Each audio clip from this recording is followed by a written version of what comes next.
છેલ્લા લાંબા સમયથી ફરાર રહેલ મુખ્ય આરોપી ચિરાગ ગોટી શરણાગતિ બાદ કોર્ટમાં ધરપકડ થયો છે। પોલીસ તપાસ મુજબ ચિરાગ અને તેના ભાઈ નિરાંત ગોટીએ અદાવતમાં ઓઇલ વેપારીને ખોટા ડ્રગ્સ કેસમાં ફસાવ્યો હતો।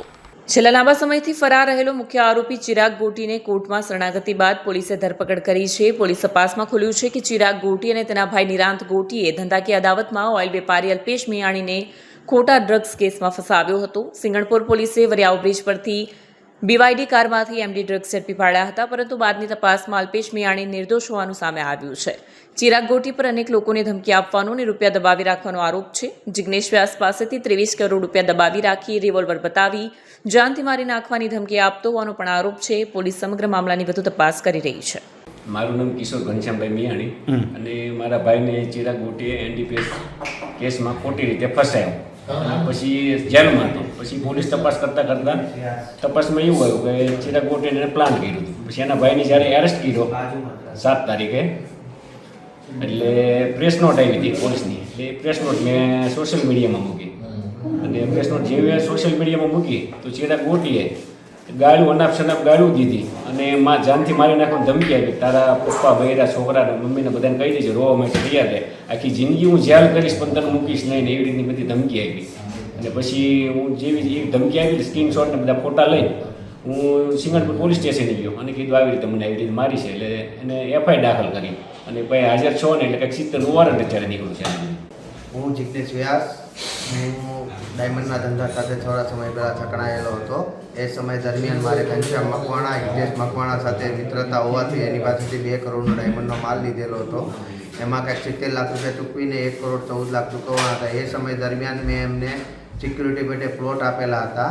એ પ્લોટમાંથી ચિરાગ ગોટી એન્ટર થઈ અને કબજો કરી અને મારીને બીજા પ્લોટો લખાવી અને ઉપરથી બીજા 1 કરોડ 14 લાખ રૂપિયા લઈ અને મને અનચનપ ગાળો અને મારીને એની સાથે મળેલો યુવરાજ જાદવ કરીને એડવોકેટ છે, એ બી એની સાથે મળેલો જ હતો એ સમયમાં મારી પ્રોપર્ટી પડાવવા માટે।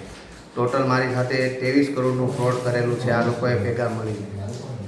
જી, સિંગણપુર પોલીસ સ્ટેશનમાં એક 2025માં 205/2025 એનડીપીએસ એક્ટ મુજબ ગુનો દાખલ થયેલ, જે ગુનો તારીખ 18/3/2025ના રોજ દાખલ થયેલ, જેમાં અલ્પેશ મિયાણી નામના ઈસમ પાસેથી પોતાની કારમાંથી 78 ગ્રામનું ડ્રગ્સ મળી આવેલ, જે સિંગણપુર પોલીસે ગુનાના કામે કબજે કરેલ।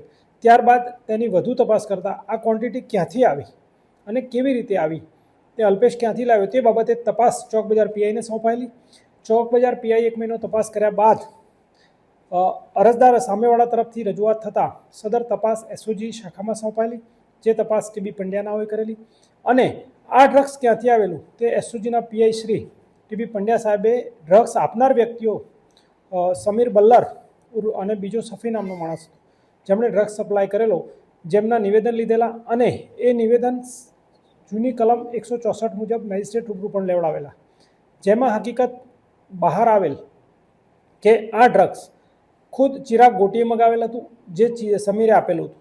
અને આ ડ્રગ્સ ચિરાગે પોતાના ભાઈના માધ્યમથી અલ્પેશ મિયાણીની ગાડીમાં એ લોકો 18 તારીખે જ્યારે છેલ્લો હિસાબ કરવા ગયા ત્યારે સીટની નીચેના ભાગેથી મૂકવામાં આવેલું, જે પોલીસને રેડ દરમિયાન મળી આવેલું।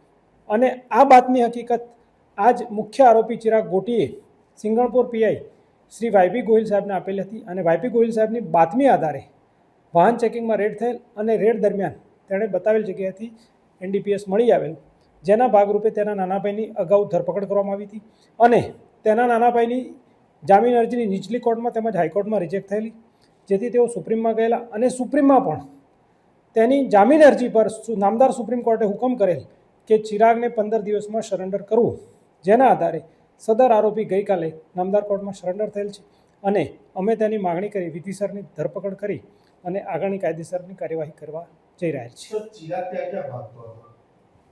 ચિરાગની પ્રાથમિક પૂછપરછમાં પોતે નેપાળ ગયેલો હતો અને ત્યાં જ નેપાળ રહેતો હતો તેવું તેનું કહેવું છે। અને હકીકતમાં 2-3 જગ્યાએ મેં તપાસ કરી તો એ મળી આવેલ નહોતો, પરંતુ નેપાળમાં ક્યાં રહેતો હતો અને શું રહેતો હતો તે પુરાવા મેળવવાના બાકી છે।